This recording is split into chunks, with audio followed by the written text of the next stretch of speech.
Good morning students. आपका कक्षा 12 गणित संबंध एवं फलन प्रश्नावली 1.2 में स्वागत है। पिछली ऑनलाइन कक्षा में हमारे द्वारा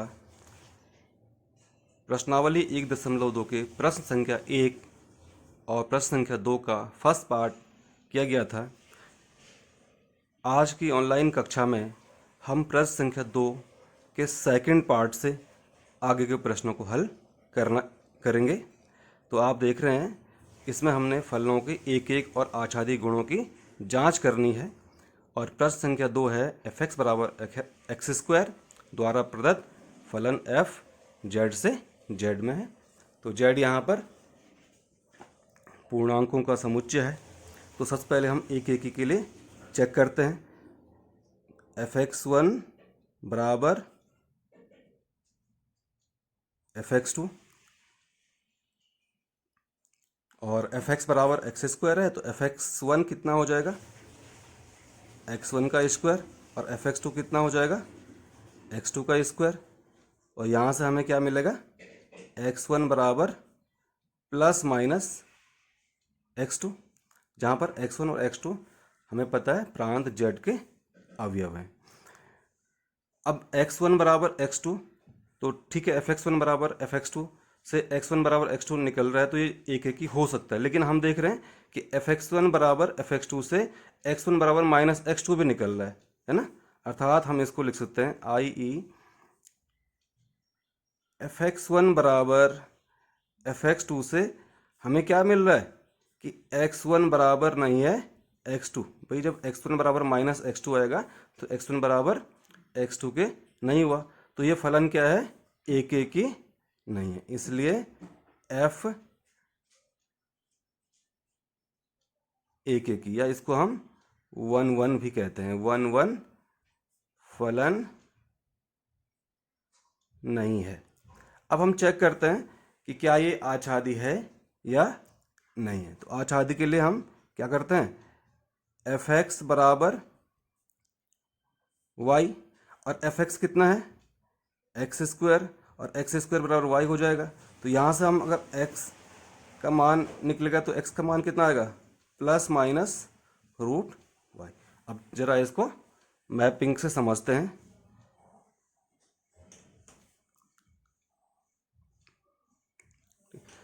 ये आ जाएगा जैसे -2 -1 0 है ना, 1 2 3, ये और आगे भी ये प्रांत है, और यहाँ पर भी -2 -1 0 1 2 3 है ना, ये क्या है, सह प्रांत है। अब हम बोल रहे हैं y, x बराबर कितना आ गया हमारा, प्लस माइनस रूट y। तो कोई भी y के लिए प्रांत में क्या होना चाहिए, रूट y होना चाहिए।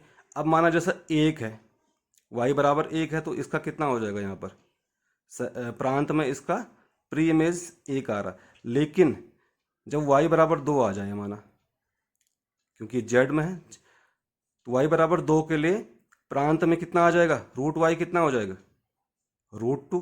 तो हम देखते हैं क्या प्रांत में √2 है, नहीं है। तो इस प्रकार से हम देख रहे हैं कि 2, वैसे ही 3 के लिए, y बराबर 3 के लिए क्या यहाँ पर √3 है, यहाँ पर √3 नहीं है। यानी कि 3 जो है सह प्रांत का जो है 2 हो गया, 3 हो गया, ये किसी के भी इमेज नहीं है।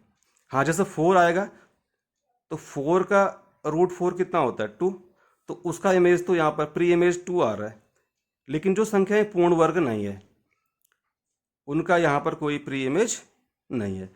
तो इस प्रकार से हम देख रहे हैं कि सह प्रांत की वे अवयव जो पूर्ण वर्ग नहीं है, प्रांत के किसी भी अवयव क्या है, प्रतिबिंब नहीं है। तो इसका यह है कि आच्छादक नहीं है। तो ये आप लिख सकते हैं, ये लैंग्वेज को आप अपने भाषा में लिखेंगे, मैं समझा देता हूँ। क्या लिखेंगे आप, प्रांत के वे अवयव जो पूर्ण वर्ग नहीं है, जैसे कि कुछ भी देख लो, आप चेक कर सकते हैं, 2 3 5, वो प्रांत, यह है, ये सह प्रांत है। सह प्रांत के वे अवयव जो पूर्ण वर्ग नहीं है, वो प्रांत के किसी भी अवयव के प्रतिबिंब नहीं है। यानी कि जैसे 2 यहाँ पर किसी का प्रतिबिंब नहीं होगा, 3 किसी का प्रतिबिंब नहीं होगा, तो इसका मतलब ये क्या होगा, आच्छादक नहीं है। तो हम क्या देखा हमने यहाँ पर कि f जो है आच्छादक नहीं है। लैंग्वेज जैसे मैं बता रहा हूँ आप अपने इसमें लिख लेंगे। अब हम क्वेश्चन नंबर 2 का थर्ड पे चलते हैं।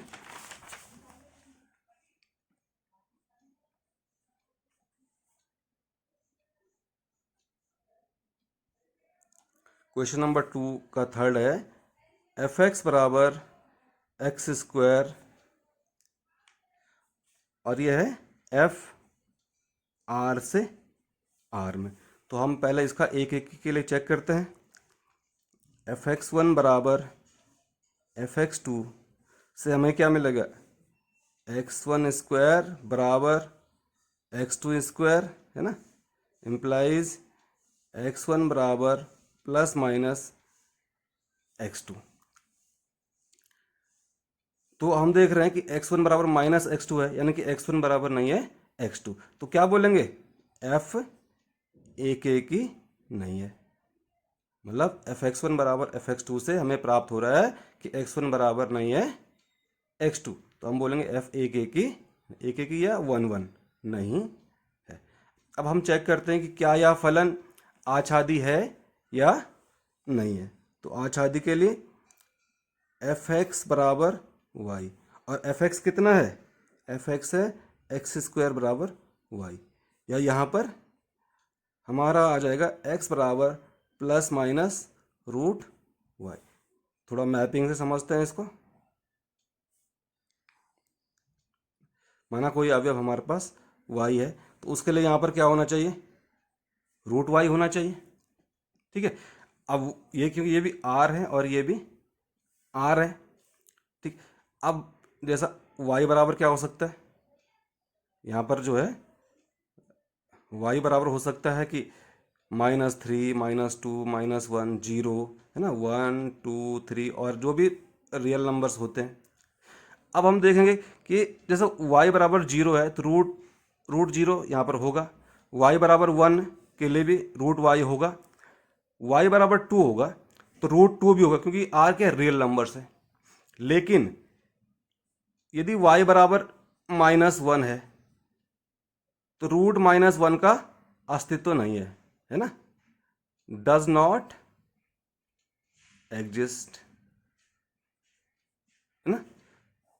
उसी प्रकार से y बराबर -2 है तो उसके लिए भी यहाँ पर रूट y नहीं है, अर्थात -1 -2 आर जो सह प्रांत के जो अवयव हैं, जो ऋणात्मक संख्या हैं, जो ऋणात्मक संख्या हैं वो प्रांत के किसी भी अवयव क्या है, प्रतिबिंब नहीं है।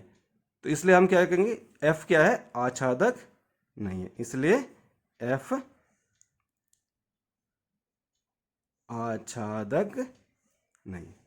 तो हम इस प्रश्न में देखा कि ना तो f एक ही है और ना ही f आच्छादक है।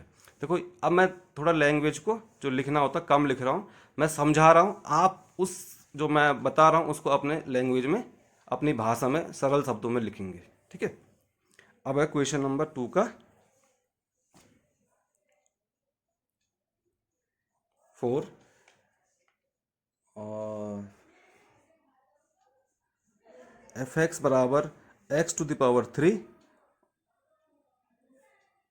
एफ जो है एन से एन, एन मतलब सेट ऑफ नेचुरल नंबर्स। तो हम इसका एक ही चेक करते हैं। एफ एक्स वन बराबर एफ एक्स टू, तो क्या हो जाएगा, एफ एक्स बराबर एक्स क्यूब, तो एफ एक्स वन क्या हो जाएगा, एक्स वन का क्यूब बराबर एक्स टू का क्यूब। अब क्यूब में क्या होता है कि जब एक्स वन ए क्यूब बराबर बी क्यूब तो ए बराबर बी, तो यहाँ पर क्या आ जाएगा, एक्स वन बराबर क्या आ जाएगा, एक्स टू, यानी कि एफ एक्स वन बराबर एफ एक्स टू से एक्स वन बराबर एक्स टू आ गया, इंप्लाइज क्या है, एफ एक की या वन वन है, एफ एक की या वन वन फलन है। अब हम देखते हैं कि क्या यह एफ एक्स बराबर एक्स क्यू एन से एन में आच्छादी है या नहीं है। तो क्या करते हैं इसके लिए, एफ एक्स बराबर वाई, एफ एक्स कितना है, एक्स की पावर 3 इक्वल टू वाई, या यहाँ पर से हमें x बराबर क्या मिलेगा, क्यूब रूट y, या घनमूल y निकल गया हमारे पास है। थोड़ा देखो, ये जो हम बनाते हैं मैपिंग, ये एक समझने के लिए है। अगर आपको वैसे ही समझ आ जाता है तो आप बिना इसके बनाए हुए भी अपने शब्दों में समझा सकते हैं। तो ये n है, तो यानी कि 1 2 3 4 5 6 है ना, 7 8 9 10 इस तरह से होगा, ये n है। और ये भी वैसे हुआ 1 2 3 4 5 है ना, 6 और 7 8 9 आगे भी, ये भी n है। प्रांत भी n है और शह प्रांत भी हमारे पास n है। अब देखो यहाँ पर कोई y है, तो उस y के लिए यहाँ पर क्या होना चाहिए, घनमूल y होना चाहिए। अब यदि y बराबर 1 है, y बराबर 1 है तो घनमूल y कितना हो जाएगा 1। लेकिन y बराबर यदि 2 हो जाता है तो घनमूल ये कितना आ जाएगा, 2 की पावर 1/3। लेकिन ये तो आप यहाँ पर है नहीं, यहाँ पर तो सिर्फ क्या होंगे, जो नेचुरल नंबर है 1 2 3। ठीक है, तो हम क्या, इस प्रकार हम देखेंगे कि जैसे 2 3 ये प्रांत के किसी भी अवयव क्या नहीं होंगे, प्रतिबिंब नहीं होंगे। लेकिन प्रतिबिंब कौन होंगे, जैसे कि 1 का प्रतिबिंब 1 होगा, 2 का प्रतिबिंब क्या होगा 8 होगा, 3 का 27 होगा। अर्थात जो पूर्ण घन संख्याएं वही क्या होंगी, प्रतिबिंब होंगी। और जो संख्याएं सह प्रांत की वही संख्याएं जो पूर्ण घन नहीं है, सह प्रांत की वह संख्याएं जो पूर्ण घन नहीं है, वो प्रांत के किसी भी अवयव क्या है, प्रतिबिंब नहीं है। तो हम कहेंगे यहाँ पर ये क्या है, आच्छादक नहीं है। क्योंकि जैसे 2 है 3 है 4 है 5, ये किसी के भी क्या है, प्रतिबिंब नहीं है। तो क्या है, एफ फलन एफ क्या है, आच्छादक नहीं है। रीजन कि जो पूर्ण घन नहीं है वो किसी के भी प्रतिबिंब नहीं है। यह है दूसरे का चौथा पार्ट। अब हम आगे क्वेश्चन नंबर 2 का 5th। ये सेम क्वेश्चन है, लेकिन यहाँ पर जो है एफ एक्स बराबर एक्स, हमारा जो पिछला चौथा पार्ट था वो एन से एन में था, और ये क्या हो गया, जेड से जेड में है। मतलब तो ये प्रश्न ऐसा, क्योंकि मुझे लग रहा है सेम प्रश्न है जैसे कि दूसरे का चौथा था, वैसे ही ये है भाई। एक एक की तो ये होगा, क्योंकि चाहे ऋण माना ऋण 1 की घात भी 3 जो है ऋण 1 की होती है, तो क्या हो जाएगा, ये एक एक की तो निकलेगा ये। लेकिन ये आच्छादक होगा या नहीं होगा, तो ये आच्छादक भी नहीं हो, क्योंकि वही संख्याएं यहाँ पर भी सह प्रांत की वही संख्याएं। जैसे इसको सिर्फ मैं आपको समझा देता हूँ, आप इसको करेंगे खुद। वही जैसे ये तो ऋण भी हो सकते हैं और धन भी हो सकते हैं, और इसी प्रकार से आगे है ना, -1 0 और भी ऊपर भी होगा, ये 1 2 3 और आगे भी होगा। अब यहाँ पर इस प्रश्न में भी वही होगा। देखो -1 की का इमेज तो -1 आ जाएगा, क्योंकि लेकिन 0 का इमेज भी 0 आ जाएगा, 1 का इमेज भी 1, लेकिन 2 का इमेज क्या होगा यहाँ पर 8 होगा। तो 2 3 4 5 जो पूर्ण घन संख्याएं नहीं है, या इधर की तरफ -2 -3 जो पूर्ण घन संख्या नहीं है, वो किसी की भी क्या है, प्रतिबिंब नहीं हो। सह प्रांत की वही संख्या है जो पूर्ण घन नहीं है। पूर्ण घन समझते हैं, जैसे 1 हो गया, 8 हो गया, 27 हो गया, है ना, 64 हो गया, ये सारी संख्या 125, ये सारी पूर्ण घन। इनके तो यहाँ पर प्री इमेज हैं, मतलब वो किसी ना किसी की तो यहाँ पर प्रतिबिंब होंगी। लेकिन जो शेष संख्या है, जो शेष पूर्णांक हैं, वो किसी की भी क्या है, क्या नहीं है, प्रतिबिंब नहीं, इसलिए आच्छादक नहीं। तो हम एक एक ही तो ये होगा,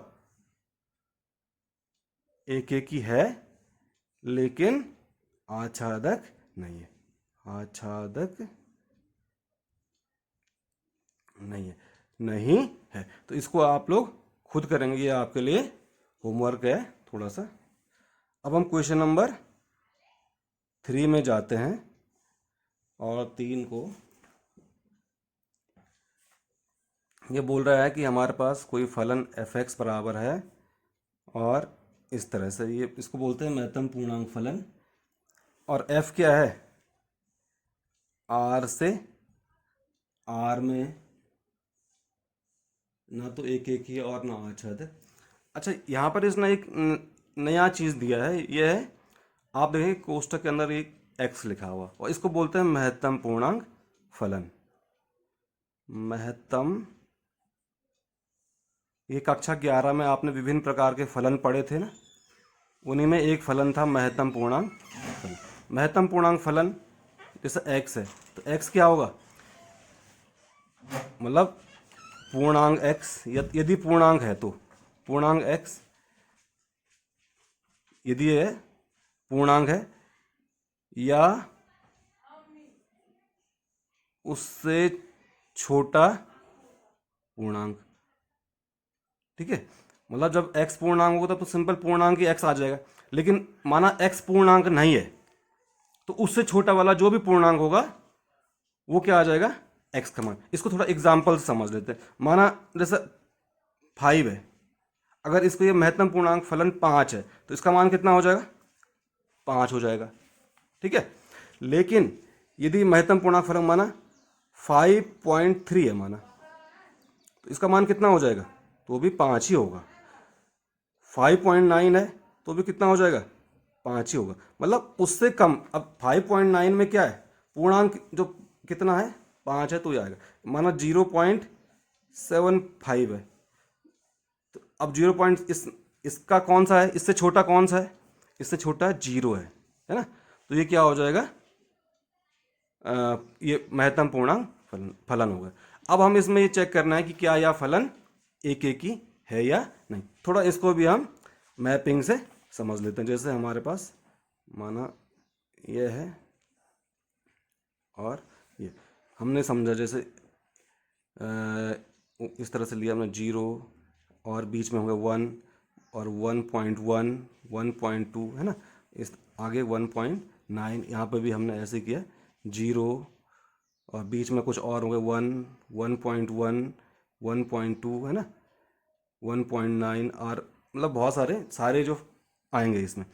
अब हम देखेंगे कि क्या 1 का इमेज कितना आएगा, 1 ही आएगा। 1.1 का जो प्रतिबिंब होगा वो कितना होगा, 1 होगा। 1.2 का इमेज कितना होगा, 1 होगा। तो हम क्या देख रहे हैं, क्या ये एक एक ही है, नहीं है, क्योंकि एक के बहुत सारे पूर्व प्रतिबिंब है। मतलब एक का प्रतिबिंब भी एक है 1, तो इसका मतलब ये f क्या है, एक एक ही नहीं है, क्योंकि f एक एक ही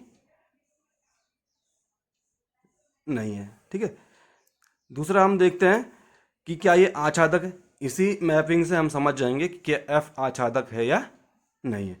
अब देखो सह प्रांत में जैसे माना 1.1 है या 1.2 है, ये प्रांत के किसी अवयव की इमेज है, प्रतिबिंब है, ये किसी की इमेज नहीं है। सिर्फ इमेज कौन से होंगे, जो पूर्णांक होंगे।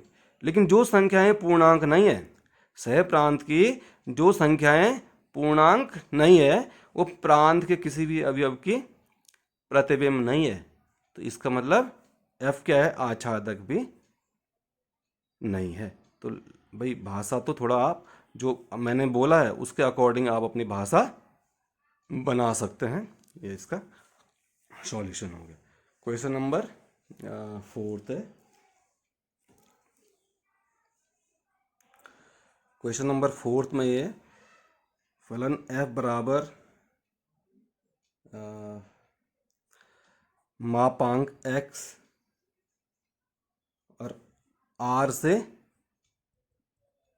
r में। ठीक है ना, तो आप देख लो प्रश्न क्या है। क्वेश्चन नंबर 3 तो ये था आपका, ठीक है। और क्वेश्चन नंबर 4 है, सिद्ध कीजिए कि एफ एक्स बराबर मापांक x द्वारा प्रदत्त मापांक फलन एफ आर से आर में ना तो एक एक ही है और ना आच्छादक। जहां आप देखेंगे 2 डंडे लगे इसके बीच में, इसको बोलते हैं मापांक फलन या मॉडुलस है ना, बराबर। तो पहले तो हम जब मॉड फलन है मैंने जैसे बोला कि हम पहले ही पढ़ चुके हैं, कक्षा 11 में आपने पढ़ा होगा मापांक फलन, महत्तम पूर्णांक फलन। तो ये मॉड क्या होता है ना, ये एफ एक्स है, एफ एक्स बराबर, या एफ एक्स बराबर लिखें या वाई बराबर भी लिख सकते हैं, वाई, क्योंकि एफ एक्स बराबर क्या है, वाई है। इसको हम इस प्रकार से लिखेंगे, ये एक्स होगा, इसका वैल्यू का वो क्या होगा, एक्स, प्रत्येक एक्स इज ग्रेटर देन और इक्वल टू 0। मतलब जब एक्स धनात्मक होगा, मापांक फलन का मतलब होता है कि हम सिर्फ इसमें धनात्मक मान से मतलब रखना है, चाहे संख्या ऋणात्मक ही है। माना ऋण 5 है तो ऋण 5 का मापांक क्या हो जाएगा, धन का 5। तो या और ये हो जाएगा माइनस एक्स, जब क्या होगा, for less than x is less than 0। मतलब एक्स 0 से कम है, अर्थात जब ऋणात्मक संख्या है, माना एक्स बराबर ऋण 2 है ना, यहाँ पर समझ ले एक्स बराबर ऋण 2 है, तो मापांक एक्स को लिखने के लिए हमें क्या करना पड़ेगा, हमें इसको माप ऐसा लिखना पड़ेगा ना, माइनस एक्स के रूप में लिखना पड़ेगा। माइनस एक्स बराबर कितना है, -2, यानी कि माइनस माइनस कितना हो जाएगा, 2। तो क्या लिखना है, जब ये पॉजिटिव हो, जब एक्स क्या होता है 0 या 0 से बड़ा, तो हम उसको एक्स लिखते हैं। और जब एक्स क्या होगा 0 से छोटा अर्थात ऋणात्मक होगा, तो हम उसको क्या लिखेंगे, माइनस एक्स लिखेंगे। अब हम देखते हैं क्या यह फलन एक एक ही है या नहीं है। अब तो देखें, हम यहाँ पर देखेंगे, देखो एक्स का भी, जब इस तरह से समझ लेते हैं, माना कोई संख्या, क्योंकि R1 -1 0 1 है ना, और भी हैं, यहीं पर समझ लेते हैं, -1 0 1। अब देखो -1 का जो इमेज आएगा, क्योंकि एफ एक्स क्या है, मापांक है, सिर्फ पॉजिटिव वैल्यू ही लेनी ना, तो -1 का जो आएगा वो कितना आएगा, प्रतिबिंब 1 आएगा, और 1 का प्रतिबिंब भी कितना आएगा, ये भी 1 आएगा, क्योंकि ऋण 1 और 1 के एक ही प्रतिबिंब है ना। हम यहाँ पर ऐसे लिखते हैं, चूंकि प्रांत के ऋण 1 व 1 का सह प्रांत में एक ही प्रतिबिंब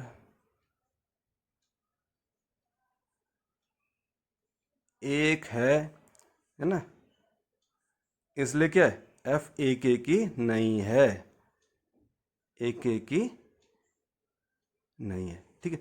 अब हम देखते हैं कि क्या एफ आच्छादक भी है।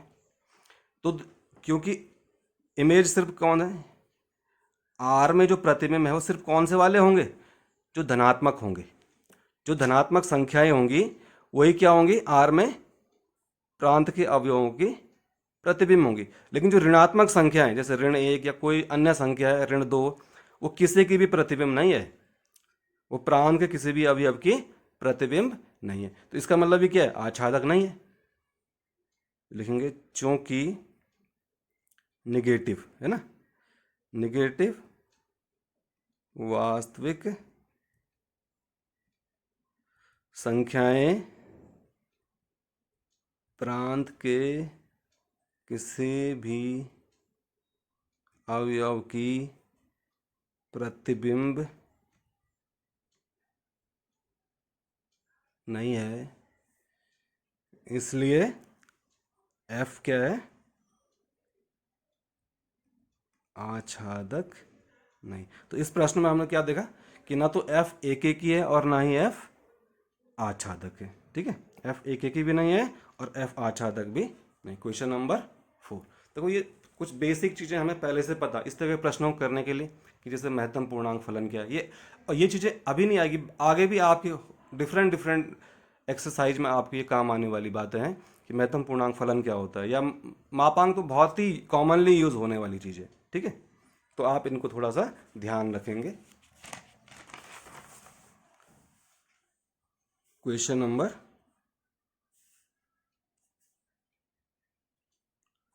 5,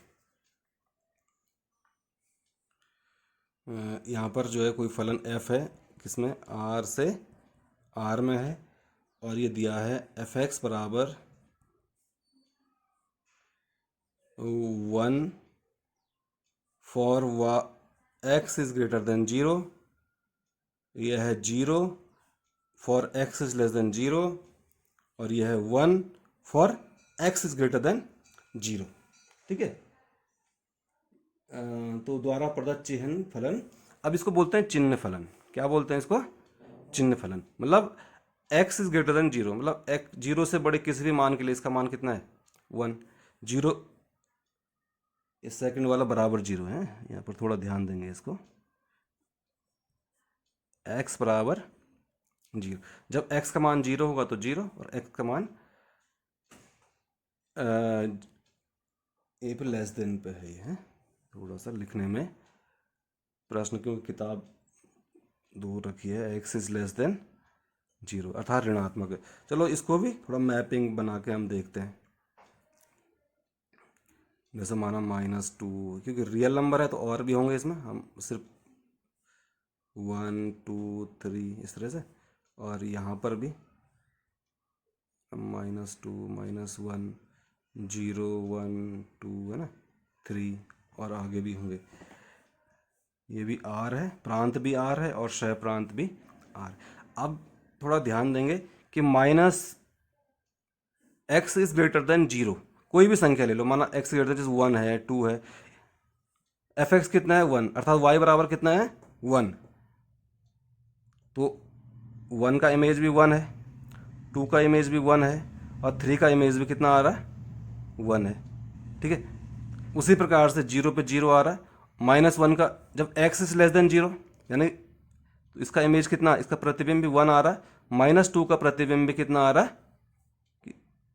ये 1 आ रहा है। तो हम क्या देख रहे हैं? क्या f एक ही है? नहीं है। क्यों नहीं है एक ही? क्योंकि चाहे -1 हो या 1 हो, 2 हो, 3, इन सबके एक ही प्रतिबिंब आ रहे हैं। तो f क्या है यहाँ पर? एक ही नहीं है। रीजन आप लिखेंगे, क्या लिखेंगे? क्योंकि एक जो है बहुत सारे है ना, 0 को छोड़कर सभी अवयवों का प्रतिबिंब क्या है? एक है, इसलिए f क्या है? एक ही नहीं। अब हम देखते हैं इसी फिगर के द्वारा कि क्या f आच्छादक है। अब देखो, जो सहप्रांत के अवयव है -2 -1 2 3 या अन्य जो भी है, या क्या किसी के इमेज है, किसी के प्रतिबिंब है? ये किसी के भी प्रतिबिंब नहीं है ना। तो इसका मतलब क्या है? f जो है आच्छादक भी नहीं है, आच्छादक नहीं है। वही लैंग्वेज, क्योंकि सहप्रांत के अवयव 0 तथा 1 को जीरो तथा सहप्रांत में 0 तथा 1 को छोड़कर अन्य कोई भी अवयव प्रांत के अवयव का प्रतिबिंब नहीं है, इसलिए क्या है? f आच्छादक नहीं। ये आपकी लैंग्वेज इसके लिए बन जाएगी। क्वेश्चन नंबर 6, यहाँ पर देख लेते हैं थोड़ा इसको। क्वेश्चन नंबर 6 है, ये बोल रहा है कि मान लीजिए a बराबर 1 2 3 और समुच्चय 1 2 3 और b बराबर है समुच्चय 4 5 6 7। ठीक है। तो a बराबर दिया है इसने समुच्चय 1 2 3 और b बराबर दिया उसने 4 5 6 7। ठीक है। और जो f को इस तरह से इसने फलन f को परिभाषित किया है 1/4 क्रमित युग्म 2 5 क्रमित युग्म 3 6। ठीक है। a से b में एक फलन है। ठीक है। f क्या है? इस प्रकार के a से b में एक फलन। तो सिद्ध की जगह f एक, इसका भी मैपिंग बना के देख लेते हैं। देखो, यह है समुच्चय a प्रांत, और ये क्या है? सहप्रांत b। a में क्या अवयव है? 1 2 और 3, और सहप्रांत b में कितने हैं? 4 5 6 और 7। ठीक है। अब देखो, जो फलन f उसको उसने बताया, उसमें 1 का जो इमेज है कितना है? 4। 1 की इमेज है 4, 2 का इमेज कितना है? 5, 3 का इमेज कितना है? 6। तो हम क्या देख रहे हैं? भाई 4 का भी एक ही पूर्व प्रतिबिंब है, 5 का भी एक ही पूर्व प्रतिबिंब है, और 6 का भी एक ही पूर्व प्रतिबिंब है। तो सिंपल सी बात है, क्या है, इसलिए एफ क्या है, एक एक ही है। क्या लिखेंगे इसमें, क्योंकि सह प्रांत के जो जो इसमें परिसर है उनका एक ही पूर्व प्रतिबिंब है, इसलिए एफ एक एक ही है। ठीक है, अब हम क्वेश्चन नंबर 7 पे चलते हैं। और आप देखेंगे यहाँ पर, निम्नलिखित में से प्रत्येक स्थिति में बतलाइए कि क्या दिए हुए फलन एक एक ही आच्छादक अथवा एक एक ही आच्छादी हैं। अपने उत्तर का औचित्य भी बतलाइए। तो इसका 7, क्वेश्चन नंबर 7 है ना, और इसका पहला फर्स्ट वाला पार्ट करते हैं हम। एफ एक्स बराबर 3 - 4x, और ये है एफ कहाँ से, आर से, आर में एक फलन है। ठीक, तो पहले हम इसका एक एक ही देखते हैं। तो हमने एफ एक्स 1 बराबर एफ एक्स 2 है ना, इम्प्लाइज एफ एक्स 1 बराबर, एफ एक्स बराबर 3 - 4x, तो एफ एक्स 1 कितना हो जाएगा, 3 - 4x1 बराबर 3 - 4x2। तो 3 से 3 कैंसिल, माइनस से माइनस कैंसिल, और 4 से 4 कैंसिल, क्या बचा, वह x1 बराबर x2, प्लाइज x1 बराबर x2। तो हम क्या देख रहे हैं, एफ एक्स वन बराबर एफ एक्स टू से हमारा x1 बराबर x2 आ रहा है, इसलिए f क्या है, एक एक ही है, एक एक ही या 1 1 फंक्शन। ठीक है, अब हम देखते हैं क्या यह आच्छादी भी है या नहीं है। तो हम क्या करेंगे, एफ एक्स बराबर वाई से एफ एक्स कितना, 3 - 4x, तो 3 - 4x बराबर वाई, या क्या कर रहे हैं, इसको इधर 4x को इधर ले आते हैं और y को, तो 3 - y हो जाएगा।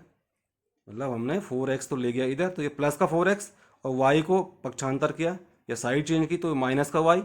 तो 4x इक्वल टू 3 - y, तो x इक्वल टू क्या हो जाएगा, या x बराबर 3 - y/4। ठीक, अब इसको भी थोड़ा मैपिंग बनाए, क्योंकि ये r से r में r, और ये क्या है, ये भी r। अब कोई यहाँ पर अवयव y है। ठीक है, अब कोई अवयव y के लिए क्या यहाँ पर 3 - y/4 होगा। भाई y का मान आप कुछ भी रख लीजिए, y बराबर 0 रख लीजिए, 3/4 बिल्कुल होगा यहाँ पर। y बराबर 1 रखेंगे, 2/4 यहाँ पर होगा। y बराबर 3 रखेंगे, 3 - 3 0/4, तो ये भी यहाँ पर होगा। तो हम क्या देखें, y के प्रत्येक मान के लिए, है ना, इसलिए प्रत्येक y belongs to r। r क्या है, ये सह प्रांत का r है, किस सह प्रांत के लिए प्रांत में, ये 3 मान कोई x भी, प्रांत में कोई ना कोई x अवस्थ्य है। ठीक है, प्रांत में कोई ना कोई x बोले या कोई अवयव बोले, कोई ना कोई अवयव अवश्य है। ठीक है, मतलब जितने भी y हैं, ये तो हमने एक एग्जांपल दिया ना, जितने भी y यहाँ पर r में होंगे, सब क्या है, किसी ना किसी के प्रतिबिंब हैं। ठीक है, इसलिए क्या हो जाएगा, जो ये फलन f है, ये आच्छादक, फलन f आच्छादक है। ठीक है, तो हम यहाँ पर देख रहे हैं यह फलन एक एक ही भी था, 1 1, और आच्छादक भी, तो एक एक ही आच्छादक फलन है हमारे पास। ठीक, क्वेश्चन नंबर 8।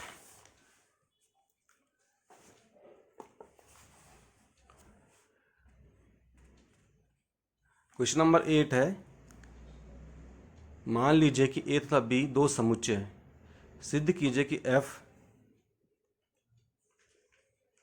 ए से B, f A cross B से बी क्रॉस ए में एक फलन है और इस प्रकार है कि एफ ए बी बराबर एफ बी ए एक की आच्छादी फलन है।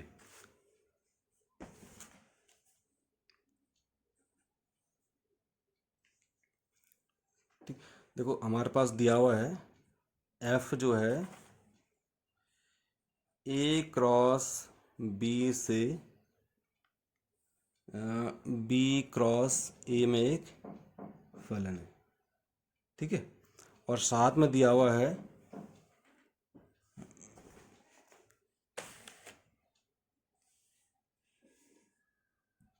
एफ क्रमित ए बी बराबर क्रमित युग्म बी ए।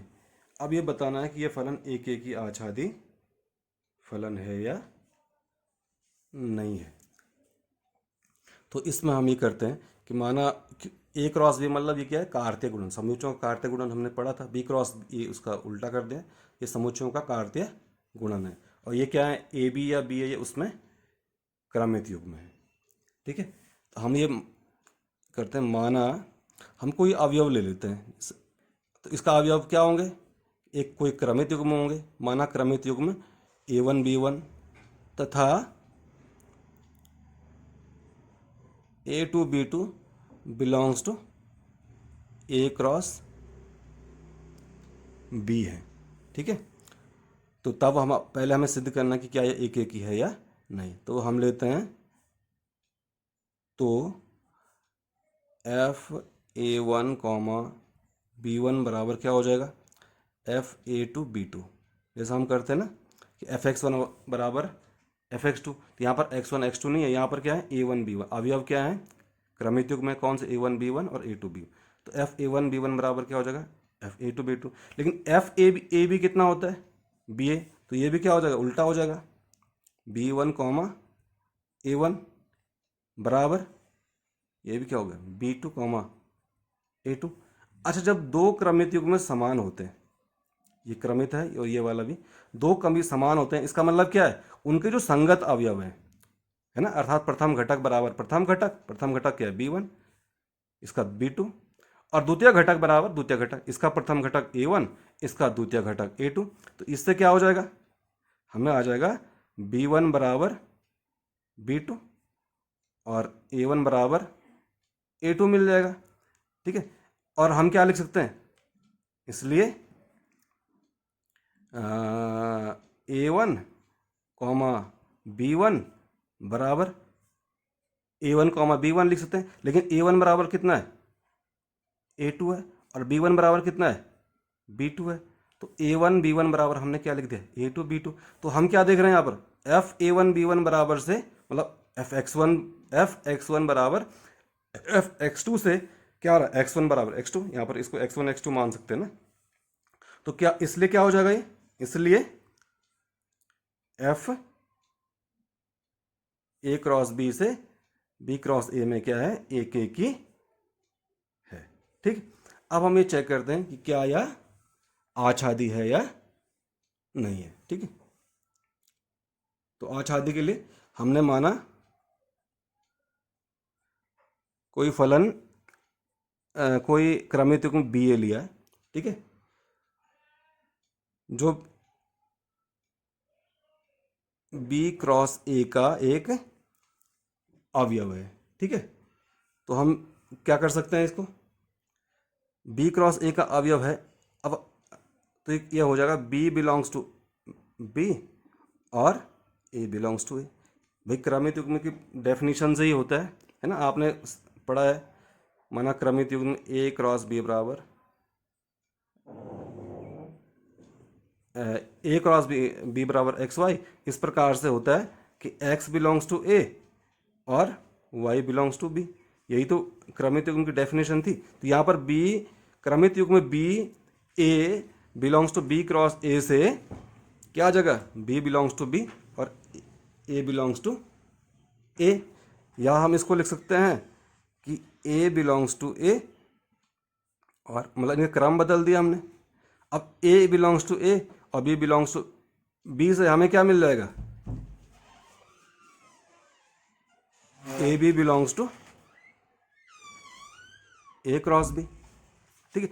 तो अब हमने क्या देखा, अब थोड़ा भी इसको यहाँ पर इससे समझते हैं। ठीक, अब कोई अवयव यहाँ पर हमने लिया था सह प्रांत में, ये सह प्रांत है बी क्रॉस ए, ये प्रांत है ए क्रॉस बी। हमने एक अवयव लिया था है ना, अपने मर्जी से कोई अवयव बी ए लिया था कि नहीं लिया था। ठीक है, अब इस बी ए के लिए हमें क्या मिल गया, एक अवयव यहाँ प्रांत में ए भी मिल गया। यानी कोई भी अवयव हम बी ए लेते तो हमें प्रांत में क्या मिल रहा है, उसका एक पूर्व प्रतिबिंब मिल रहा है ना। अर्थात सह प्रांत के सारे अवयव क्या निकल रहे हैं, किसी ना किसी के प्रांत के अवयव के प्रतिबिंब हैं। तो हम बोल सकते हैं कि क्या है, एफ आच्छादी। तो हम क्या इसकी अगर लैंग्वेज बनाएंगे तो कैसे बनाएंगे हम इसकी, हम लिखेंगे चूंकि प्रत्येक B A belongs to B cross A के लिए। ठीक है, ए क्रॉस बी में भी एक अवयव क्रमित युग्म ए बी है, इसलिए क्या है, एफ आच्छादक है। तो इस प्रश्न में हमने क्या देखा कि एफ एक की भी है और एफ आच्छादक भी है। क्वेश्चन नंबर, नेक्स्ट क्वेश्चन है क्वेश्चन नंबर 9।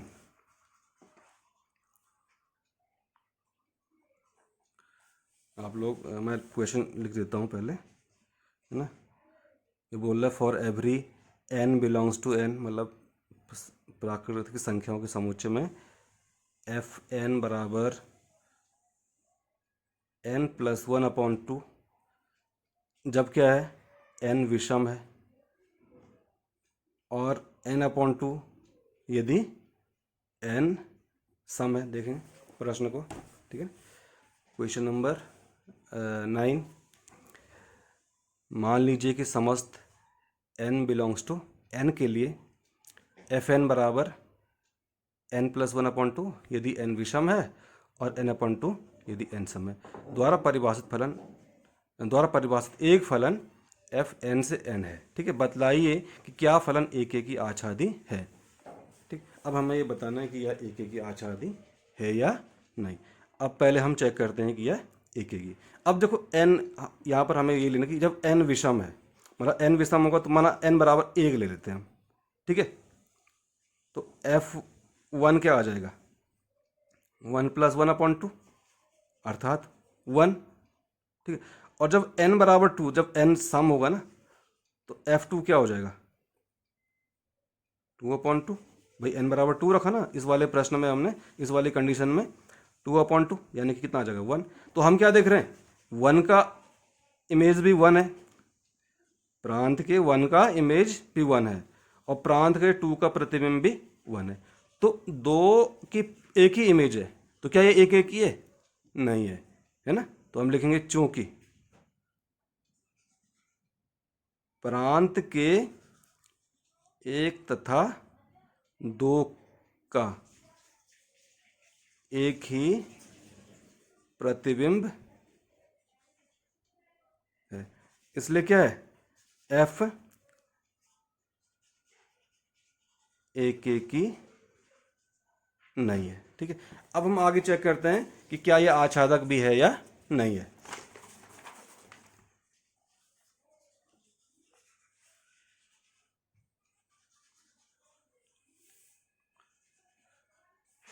अब थोड़ा मैं पहले इसका एक ये बना लेता हूँ यहाँ पे मैपिंग के द्वारा। ठीक है, अब क्योंकि ये n है और ये भी क्या है, n है। अब ये 1 2 3 4 5 6 7 8, 1 2 3 4 5 6 7 8 है ना। अच्छा, हमारे पास था ये एफ एन बराबर, यहाँ पर लिख रहा हूँ मैं, n प्लस 1/2 है ना, और दूसरा था n/2। जब क्या है n विषम है और जब क्या है n सम है, ये थे ठीक है। अब जब हमने ये तो देख ही लिया है कि जब n बराबर 1 होगा तो इसका प्रतिबिंब भी क्या होगा 1, और जब n बराबर 2 होगा तो इसका प्रतिबिंब भी क्या होगा 1। अब जरा n बराबर 3 रखते हैं, माना n बराबर 3 के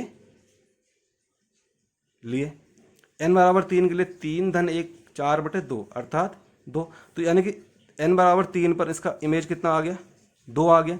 अच्छा n बराबर 4 पर, n बराबर 3 था, n बराबर 4 के लिए, है ना। तो दो प्रतिबिंब क्या आ रहा दोनों का, प्रतिबिंब बराबर 2, दोनों की इमेज क्या है 4/2 भी 2 होता है, दोनों की इमेज कितनी आ रही 2। उसी प्रकार से 5 के लिए इमेज कितनी आएगी 3, और 6 के लिए इमेज कितनी आएगी 3, 7 के लिए इमेज मैं यहाँ पे करता हूँ, आप निकाल के देख सकते हैं इसको। 5 और 6 की दोनों की प्रतिबिंब 3, 7 और 8 की दोनों की प्रतिबिंब 4।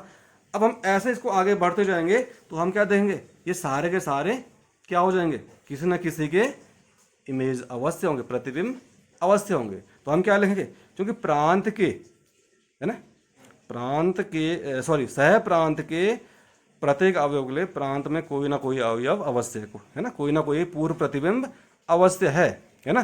तो इसलिए क्या है, एफ क्या आ जाएगा यहाँ पर आच्छादक है। तो इस प्रश्न में क्या है, हमने देखा था कि एक ही तो नहीं है लेकिन आच्छादक है। क्वेश्चन नंबर 9 कौन सा था ये, 9, क्वेश्चन नंबर 9। अब है question number 10।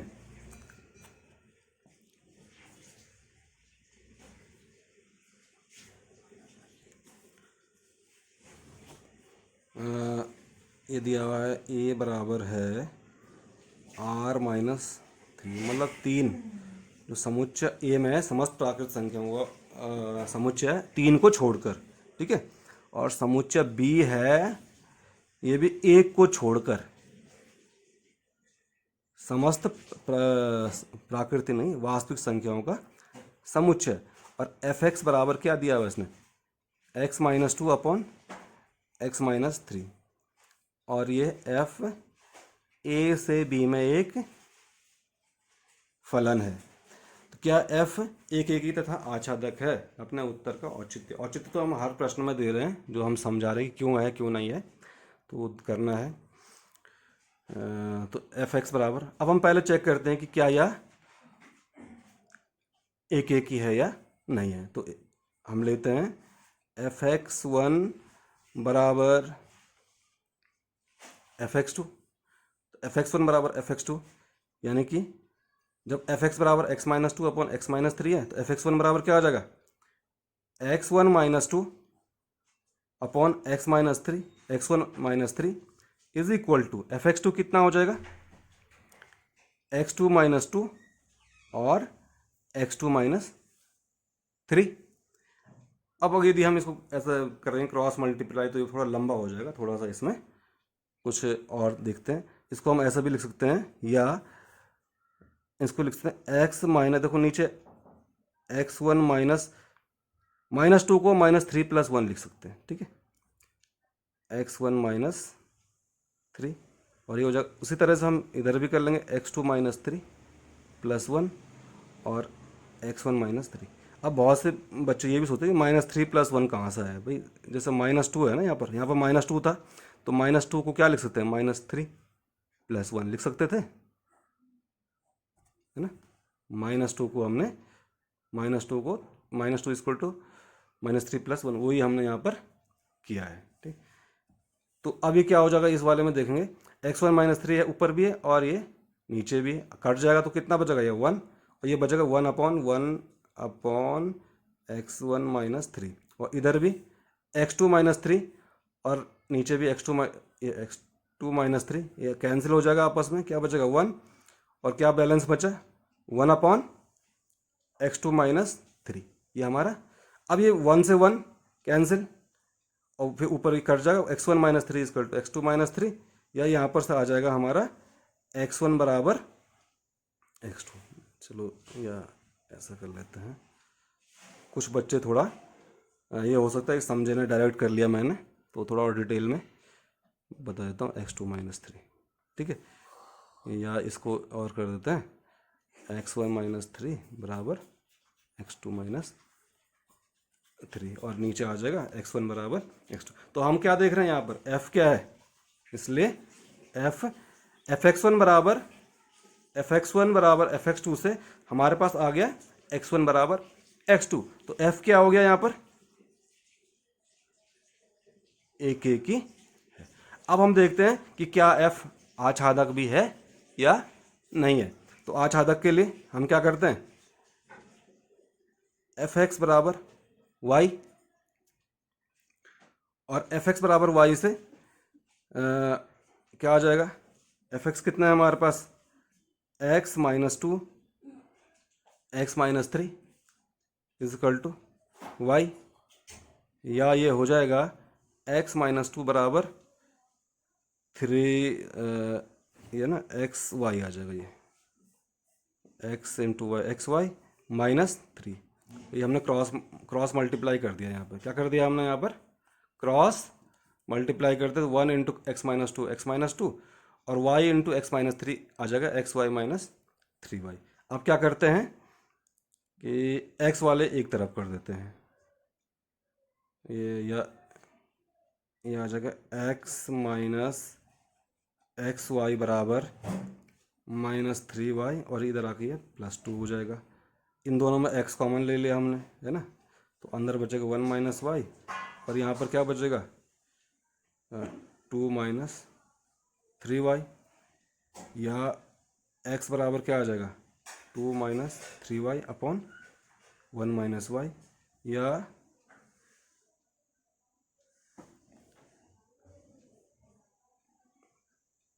Three y minus 2 upon y minus 1, दोनों में माइनस कॉमन ले लिया हमने, 3y minus 2 upon y minus 1। अब ये क्या है, फलन r से r में है, ये किस में है, ये r से a से b है, और a क्या है r माइनस 3 है, r से r ही माइनस 3 को छोड़कर और 1 को छोड़कर। देखो इसमें 3 को छोड़कर इसलिए था कि क्योंकि ये, अब कुछ लोग ये सोचते हैं r माइनस 3 क्योंकि x बराबर यदि 3 होता है ना यहाँ पर, तो ये थ्री माइनस 3 जीरो, और किस बट्टे में जीरो आ जाए तो ये अपरिभाषित हो जाता है, इसलिए r माइनस 3 किया गया है। और इस वाले में भी b r माइनस 1, इसलिए क्योंकि y बराबर अगर 1 हो जाएगा तो 1 माइनस 1 जीरो, तो ये फलन अपरिभाषित हो जाएगा, इसलिए ये इस तरह से किया। अर्थात ये फलन एक्चुअल में r से r में ही है। तो r से r में है, तो चलो मैं इसको यहीं पर बताता हूँ नेक्स्ट पेज में।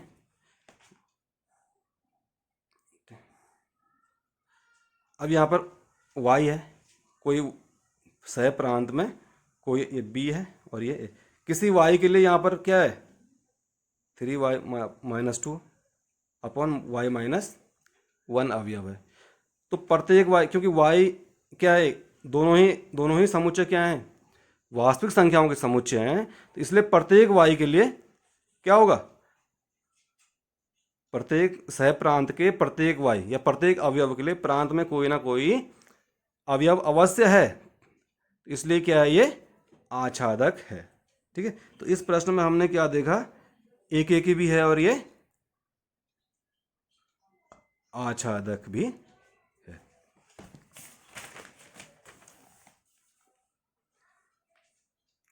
अब हम क्वेश्चन नंबर 11 पर आ जाते हैं। ये बोल रहा है, मैं यहीं पर लिख देता हूँ क्वेश्चन नंबर 11, देख लेंगे आप। एफ आर से आर एफ एक्स बराबर एक्स की पावर 4 द्वारा एक परिभाषित है, सही उत्तर का चयन कीजिए। मैं यहाँ पे लिख देता हूँ एफ एक्स बराबर एक्स की पावर 4। अब ये एक मल्टीपल चॉइस क्वेश्चन है, ठीक है। तो ये बोल रहा है एफ एक की आच्छादक है, एफ बहु एक आच्छादक है, एफ एक की है किंतु आच्छादक नहीं है, ना तो एक की है और ना ही आच्छादक, क्योंकि आर से आर है। अब देखो -1 की पावर 4 कितना होता है 1, और 1 की पावर 4 कितना होता है 1, अर्थात प्रांत के ऋण 1 और 1 का एक ही क्या है, यहाँ पर प्रांत में जो अवयव ऋण 1 है और 1 है उसका क्या है, सह प्रांत में एक ही इमेज है, एक ही प्रतिबिंब है, तो सिंपल बात है ये एक ही नहीं है। अब कभी कभी क्या होता है, हमें कई बार सवाल हमें पूरा सॉल्व भी नहीं करना पड़ता है, हमें उत्तर मिल जाता है। क्या हम देखते हैं इसमें होता है, उसको बोलते हैं ऑड मैन आउट, मतलब जो उनमें अलग है उसको अलग कर देना, है ना। तो एफ ए के की, हमने बोला एफ ए के की नहीं है, तो ये वाला तो हो नहीं सकता इसका, है ना। और एफ ए के की है किंतु आशा, और ये सी वाला भी नहीं, क्योंकि एफ ए के की नहीं है ना, क्योंकि -1 का भी प्रतिबिंब एक है और 1 का प्रतिबिंब भी क्या है, एक है। तो इसका मतलब क्या हो गया, एफ ए के की फलन नहीं है। अब हम देखते हैं कि क्या एफ जो है आच्छादक है या नहीं है। तो एफ एक्स बराबर वाई से, है ना, और एफ एक्स कितना है, x⁴ इक्वल टू वाई, या x बराबर क्या हो जाएगा, y की घात 1/4, है ना। तो यहाँ पर देखते हैं, इसको इमेज बना के, प्रतिचित्रण बना के, क्योंकि r से r में है 1 2 3 4 इस तरह से होगा, और ये माइनस में भी है, क्वेश्चन नंबर 11 है, r से r में है ये यहाँ पर भी होगा -1 0 1 2 3, यहाँ पर भी होगा ना, माइनस संख्या है भी, जैसे -2 -1, है ना, 0, ये सारे होंगे। अब देखो, अगर y बराबर माना 2 होता है तो x एग्जिस्ट करेगा, क्योंकि 2 की घात 1/4, देखो इसका मतलब होता है 4, इसका मतलब होता है y की घात 1/4, मतलब 2 की घात 1/4 एग्जिस्ट करेगी कहीं ना कहीं, क्योंकि ये वास्तविक संख्याओं का समुच्चय। लेकिन यदि y बराबर -2 है माना, मतलब कोई भी ऋणात्मक संख्या हमने ले ली, तो ये तो एग्जिस्ट ही नहीं करेगा। -2 की घात 1/4 कोई वास्तविक संख्या नहीं होती है, ठीक है। -2 की घात 1/4 कोई वास्तविक संख्या नहीं है। तो अर्थात हम यहाँ क्या देख रहे हैं, जितने भी ऋणात्मक संख्याएं वो प्रांत के किसी भी अवयव की क्या नहीं है, प्रतिबिंब नहीं है। तो क्या एफ ए के की, ना तो एफ ए के की है और ना एफ आच्छादक है। इसका मतलब इसका जो विकल्प डी है ना, वो क्या आ जाएगा, सही उत्तर हो जाएगा हमारे पास, विकल्प डी हमारा सही आंसर हो जाएगा। अब क्वेश्चन नंबर 12 देखते हैं। मान लीजिए एफ एक्स बराबर 3x द्वारा परिभाषित फलन f r से r है, सही उत्तर चुनिए। तो ये बोल रहा है एफ ए के की आच्छादक है। अब देखो एफ एक्स बराबर 3x और ये r से r में, तो सिंपल है एफ एक्स वन बराबर कुछ, अब तक तो हम इतना कैपेबल हो जाना चाहिए कि कुछ सवाल मौखिक ही, खासकर ऐसे सवाल करने आ जाना चाहिए। एक ही होगा कि नहीं होगा, देखो 3x1 बराबर 3x2, 3 से 3 कैंसिल, x1 बराबर x2, बिल्कुल एक ही है यहाँ, है ना। तो यानी कि इसमें b वाला कैंसिल हो गया और d वाला कैंसिल होगा, b और d तो इसके आंसर हो नहीं सकते, है ना। आंसर होगा a या c में। अब हम देखते हैं कि क्या ये आच्छादक है या नहीं है। तो y बराबर 3x, तो x बराबर y/3, तो बिल्कुल ये आच्छादक भी होगा, क्योंकि प्रत्येक y के लिए y/3 कोई ना कोई तो वास्तविक संख्या होगी ही ना। तो ये क्या हो गया, इसका आंसर क्या हो जाएगा, 12वें का ए, 12वें सवाल का जो आंसर है 12वें का ए जो सही आंसर हो जाएगा, ठीक है। ये एक की भी है और आच्छादक भी है। तो स्टूडेंट्स, ये हमने किया प्रश्नावली 1.2 हमारी पूरी होती है। अगली क्लास में हम पढ़ेंगे फलनों का संयोजन तथा व्युत्क्रमणीय फलन। लेकिन आपसे मेरा रिक्वेस्ट है कि आप जो है घर पे जो ये समय है एकांत, मैं बोलूँ ये लॉकडाउन का समय है, ये बिल्कुल पढ़ाई के लिए सबसे बेस्ट टाइम है। आप घर से बाहर ना निकलें, अपने घर पे रह के जो है सुरक्षित रहें, और जो ये एकांतवास जो आपको आजकल जो लॉकडाउन में जो ये टाइम मिला हुआ है, इस टाइम का जो है सदुपयोग करेंगे। तब तक के लिए अपना ध्यान रखेंगे। धन्यवाद।